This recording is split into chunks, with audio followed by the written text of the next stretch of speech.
Assalamualaikum warahmatullahi wabarakatuh.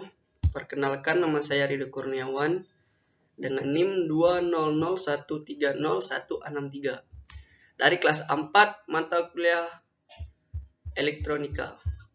Baik, izin saya di sini akan mempresentasikan hasil kerja saya, yaitu dengan berjudul Distribute Control System atau yang lebih kenal dengan DCS.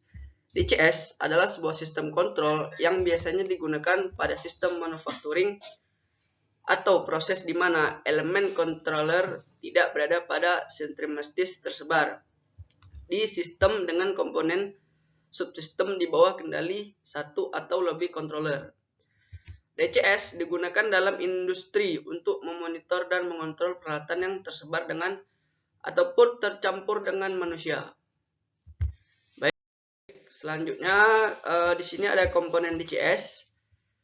Komponen DCS yang pertama File Control Station atau FCS.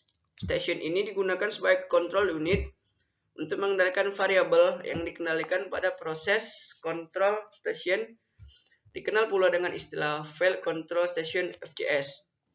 Berikut adalah komponen dari FCS. Yang pertama, Central Processor Unit CPU. Yang kedua, catu daya atau power supply unit PSU. Yang ketiga, VL-net coupler. Yang keempat, modul masukan atau keluaran 910 modulus IOM. FCS adalah otak dari DCS yang mengeksekusi kontrol dan mengkomputasi kontrol di lapangan. Baik, di sini ada arsitektur DCS. Yang pertama, controller. Yang kedua, I/O. Yang ketiga, terminal unit. Yang keempat, HMI atau supervisory station. Itu sama dengan kayak VCS tadi. Yang kelima, historian. Yang keenam, sistem aset manajemen dan sistem report. Yang ketujuh, engineering station. Fungsi DCS yang pertama sebagai alat untuk melakukan kontrol suatu loop sistem di mana satu loop bisa terjadi beberapa proses kontrol. Yang kedua, berfungsi sebagai pengganti alat-alat kontrol manual dan auto yang terpisah menjadi suatu kesatuan sehingga lebih mudah untuk pemeliharaan dan penggunaannya. Yang terakhir, sarana pengumpulan data dan pengelola data agar didapat suatu proses yang benar-benar diinginkan. Baik, di sini kita akan mengetahui cara kerja DCS. Cara kerja DCS, sistem kontrol otomatis, bekerja dengan cara pengumpulan data yang diterima dari lapangan, mengelola data tersebut menjadi sebuah sinyal standar, mengolah data signal standar yang didapat dengan sistem pengontrolan yang berlaku sehingga bisa diterapkan untuk mendapatkan nilai yang cocok untuk koreksi signal. Selanjutnya, bila terjadi error atau simpangan data, maka dilakukan koreksi dari yang didapat guna mencapai tujuan standar yang dituju. Dan yang terakhir, setelah terjadi koreksi dari simpangan data, dilakukan pengukuran atau pengumpulan data ulang dari lapangan. Baik, DCS ini juga mempunyai aplikasi. Baik, di sini kita akan mengetahui aplikasi DCS. Yang pertama, DCS dirancang dan digunakan untuk mengontrol proses produksi dan operasi yang berlangsung secara kontinu adalah oil refining, petrochemicals, central station power generation, pharmaceuticals, food and beverage manufacturing, cement production, steel making, and paper making. DCS dihubungkan ke sensor dan aktuator yang berguna mendeteksi kondisi sistem. Hasil pembacaan sensor dibandingkan dengan set point, contoh pressure, control, and controller valve. Pengukuran pressure atau flow dikirim ke controller melalui sinyal kondisian input 1:0 device.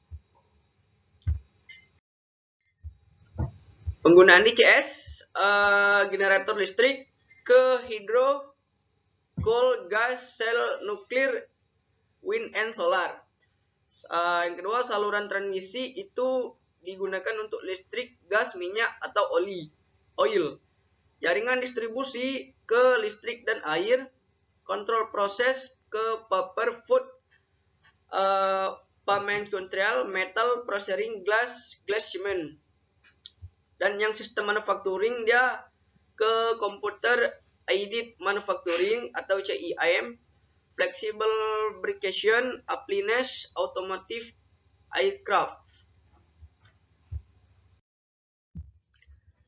Baik, di sini kita akan mengetahui kelebihan DCS. Yang pertama, fungsi kontrol distribusi di antara FCS. Sistem redundancy tersedia di setiap level. Modifikasi interclock sangat mudah dan fleksibel. Informasi variabel proses dapat ditampilkan sesuai dengan keinginan besar. Dan selanjutnya, maintenance dan troubleshooting menjadi lebih baik dan mudah. Dapat diinstal pada konfigurasi dasar yang sangat bervariasi, selanjutnya dikembangkan sesuai kebutuhan di masa mendatang. Penggunaan multikomputer dapat dimanfaatkan untuk operasi paralel atau multitasking. Baik, di sini ada kekurangan DCS, yaitu yang pertama memiliki scanning time yang lebih lambat. Ada yang mencapai order second, order nomor 2 dibandingkan PLC.